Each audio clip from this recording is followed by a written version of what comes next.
नमस्ते साथीहरु, स्वागत छ तपाईलाई आफ्नै च्यानल सिभिल इन्जिनियरिङ एक्समा। आज चाहिँ म तपाईहरुलाई कसरी यो टोटल स्टेसनबाट लिइसकेको डाटालाई चाहिँ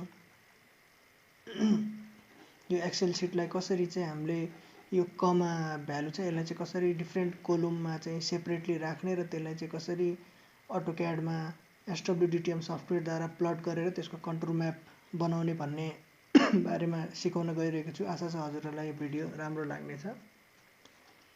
सबभन्दा पहिला त यो चाहिँ हाम्रो टोटल स्टेसनबाट डाइरेक्ट लिएको डाटाहरु भयो। यो डाटाहरुलाई चाहिँ हेरौं हामी सबै यो कमाको फर्मेटमा छ र यो कमाको फर्मेटमा चाहिँ हामीले डाइरेक्ट उता अटोक्याडमा चाहिँ प्लट गर्न नमिल्ने भएको भएर चाहिँ यसलाई हामीले सेपरेट कोलममा लैजानु पर्छ। त्यसको लागि चाहिँ सबभन्दा पहिला यो सबैले सिलेक्ट गर्नु होला। सबभन्दा पहिला त त्यसलाई एउटै मात्र कोलममा राख्नु होला। त्यसपछि सबैलाई सिलेक्ट गर्नुस्।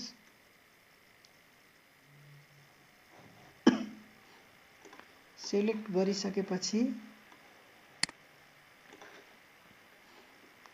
गरिसकेपछि डाटामा जानु होला। डाटामा गइसकेपछि यो टेक्स्ट टु कोलम्स यो देख्छौं हामी, यसमा क्लिक गर्नु होला र क्लिक गरिसकेपछि यसमा यो डिलिमिटेड कहिले यो फिक्स्ड विथ भएको हुन सक्छ, त्यसलाई चाहिँ चेन्ज गरेर डिलिमिटेडमा जानुस् र त्यसपछि नेक्स्ट गर्नुस् र यसमा यो ट्याबमा यो डिलिमिटरमा ट्याब र अनि यो कमामा टिक गर्नुस्, नेक्स्ट गर्नुस् र यो भनेको चाहिँ डेस्टिनेसन छ नि। डेस्टिनेसन चाहिँ अब हाम्रो ए मा यो भएको भएर हामीले अब सी देखि सुरु गर्नु भनेपछि यसमा सी राख्दिनुस्। यो चाहिँ जुन कोलममा स्टार्ट गर्ने हो त्यही आउँछ, त्यसलाई सिलेक्ट गर्नुस् र फिनिश गरिदिनुस्। हाम्रो यसरी आउँछ डाटा। अब यो डाटा आइसकेपछि चाहिँ हामीलाई सुरुको हाम्रो स्टेसनको डाटा हो, यसलाई मैले ST1 गर्दिए। अब के गरौँ भनेपछि मैले यहाँ एउटा न्युमेरिक उको लागि एउटा इन्सर्ट गरे र इन्सर्ट गरिसकेपछि 1 2 गरे, शिफ्ट गरेर तान्दिनुस्। कतिवटा नम्बर छ, कतिवटा पोइन्ट छ, पोइन्टलाई मैले राखे। अब यसपछि चाहिँ हामीलाई उता कन्टुर बनाउनलाई सजिलो हुन्छ। अब सबभन्दा पहिला त मैले यसलाई पनि अब पहिला कन्टुर म्याप बनाउँछु, त्यसपछि चाहिँ अरु पोइन्ट्सहरु राख्छु। त्यही भएर मैले चाहिँ अब यसलाई कन्ट्रोल X र कन्ट्रोल V गर्दिए र हाम्रो कन्टुरको डाटाहरु जति छ त्यतिलाई मैले पहिला चाहिँ कपी गर्ने भए, किनकि मैले कन्टुर डाटा पहिला बनाउन गइरहेको छु। त्यही भएर कन्टुर जतिलाई मैले कन्ट्रोल X गरेर पेस्ट गर्दिए। अर्को पनि हाम्रो कन्टुरहरु यहाँ रहेको छ।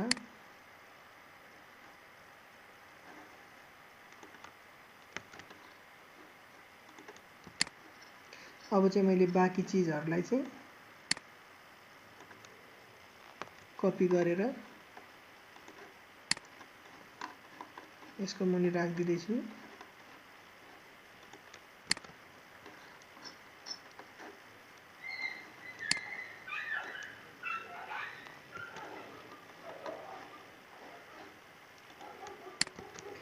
यति गरिसकेपछि चाहिँ तपाईले ठ्याक्कै यो 1 देखि सिलेक्ट गर्नुस् कन्टुर पोइन्ट जति सबै। यो कन्टुर पोइन्ट सिलेक्ट भइसकेपछि अटोक्याड खोल्नुस्, त्यसपछि SWDTM सफ्टवेयर खोल्नु होला। त्यसपछि यो पोइन्ट्समा जानुस् र इम्पोर्ट पोइन्ट फ्रम एक्सेल यो गर्नुस् र यहाँ इम्पोर्ट पोइन्ट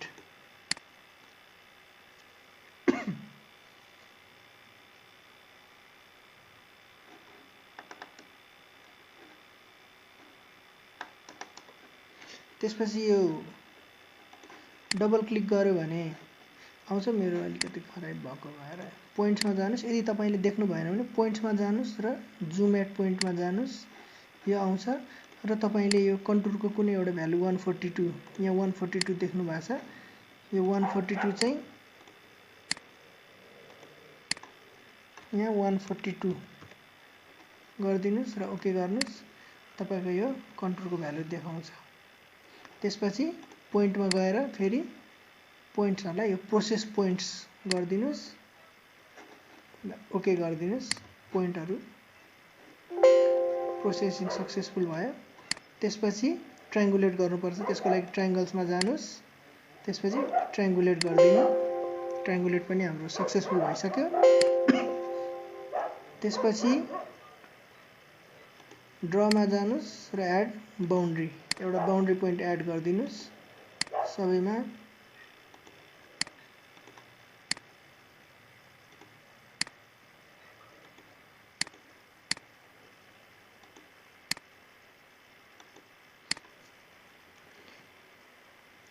हामीले बाउन्ड्री एड गरिसकेपछि फेरि SWDTM बाट अब चाहिँ कन्टुर प्लट गर्ने भयो। त्यसपछि कन्टुरमा जानुस् र ड्र राउन्ड कन्टुर गर्नु होला, किनकि राउन्ड गरे भने चाहिँ हाम्रो स्मुथ कन्टुरहरुको भ्यालु देखाउँछ। राउन्ड कन्टुर गर्नुस् र हाम्रो contour interval 1 metre, major contour 5 metre, minimum 0.10, rounding factor 1, यसलाई ड्र गरिदिनुस्। यहाँ हेर्न सक्नुहुन्छ हाम्रो कन्टुर ड्र भइसक्यो। अब तपाईहरुलाई अरु नचाहिने चीज छ भने ले अफ, LAYOFF ले अफ गर्नुस् र हामीलाई कुन कुन भ्यालु चाहिँ अहिलेलाई चाहिँ नचाहिने जतिलाई चाहिँ सबै लेयर अफ गरिदिनुस् र कन्टुरमाको मात्र भ्यालु अहिले हाम्रो यो देखाइरहेको छ। त्यस्तै गरी अब अरु पोइन्ट पनि अब यो सबै कन्टुर मात्र भयो। अब अरु पोइन्टहरु एड गर्नको लागि फेरि एक्सेलमा जानु होला। त्यसपछि अरु चाहिँ सबै सिलेक्ट गर्नुस्। सिलेक्ट मात्र गरिसकेपछि फेरि SWDTM खोल्नु होला। अनि त्यसपछि पोइन्टमा जानु, import point from Excel, import points. हाम्रो अरु पोइन्टहरु आइसक्यो। त्यसपछि फेरि ले अफ,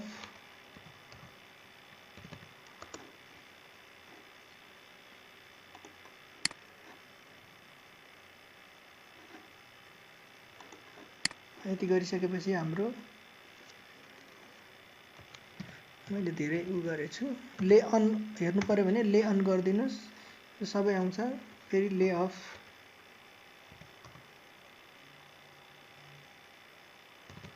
ले अफ गरेर नचाहिने भ्यालुहरुलाई डिलिट गरिदिनु होला।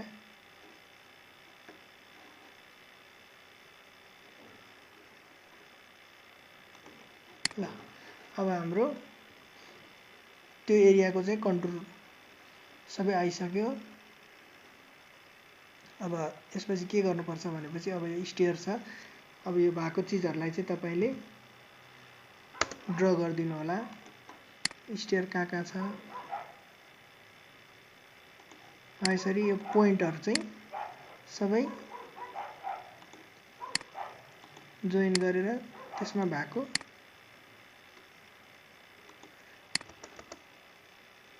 चीजहरु चाहिँ देखाइदिनु होला। हामी देख्न सक्छौं मैले स्टेयरमा भएको जति सबैलाई यो स्टेयर केस बनाई त्यो एरियामा भएको। अब हाम्रो यहाँ टोयलेट छ।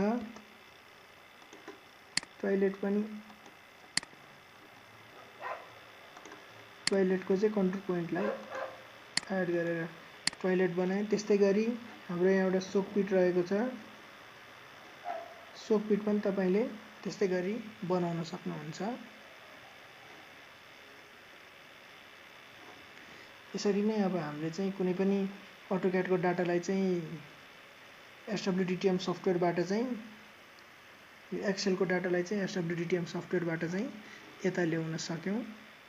आशा छ हजुरहरुलाई यो भिडियो राम्रो लाग्यो होला। कृपया राम्रो लाग्यो भने चाहिँ लाइक, शेयर र सब्स्क्राइब गर्न चाहिँ नभुल्नु होला। धन्यवाद।